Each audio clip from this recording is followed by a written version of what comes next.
homes. Boy, they were just tossed around and torn apart. So Marcy's out there live for us. What are you seeing now, Marcy?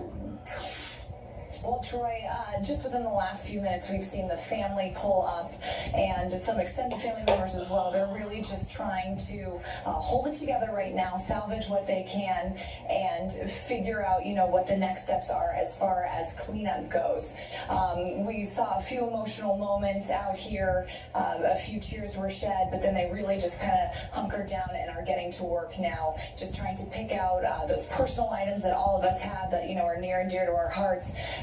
Because this was something so unplanned and so sudden that they really just kind of have no choice but to put on a brave face and get to work out here. Now, we've been showing you all morning the kind of damage that we've seen.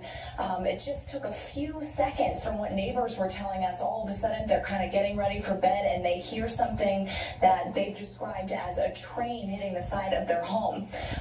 One neighbor told us he didn't think it lasted more than a minute, but it was so powerful, so loud, it shook everything around him, and he really felt like it was a tornado that touched down here. We're pretty positive that this was done by a microburst, just a very localized, concentrated stream of air that is just so powerful that it can do something like this, like turn over an entire mobile home where the floor is now the ceiling and you can see everything, the mattress, the box spring, laundry, appliances, food, shoes, everything just all jumbled up into one mess. And unfortunately, this trailer went back onto these people's two cars. So we have two sedans that are smushed underneath all of this debris, and this is when you really hope that people have insurance, they have good family members and friends that can come out and lend them a hand, because this is not something that you want to take alone. Also, we've seen a lot of people out here that work with their hands, they work outdoors,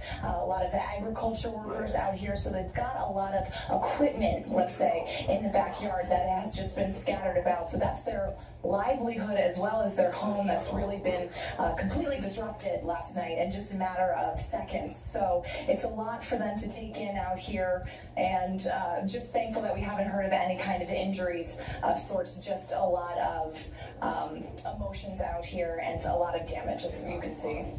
It really drives it home, Marcy, doesn't it, when you see this woman, she's got some towels and some pillows, and she's walking through that wreckage, just trying to figure out what she can get out of there and salvage of her possessions.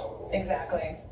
And just, I wonder if, you're thankful at that point or thinking, why me? But, at a certain point, you almost have to be thankful in the way that, she's able, it looks like she has a small child with her and like a teenager.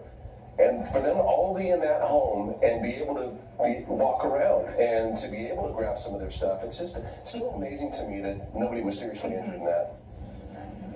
Yes, and we want to give people some time and some space to kind of get used to their new normal right now as it is. But the encouraging part about this, Troy, is we've had a lot of neighbors come and say, hey, we were watching you, we've seen the coverage, we want to help. I have extra clothes that can fit teenage boys, I have some food, I have some spare furniture. So a lot of people are kind of rallying together and trying to help as much as they can.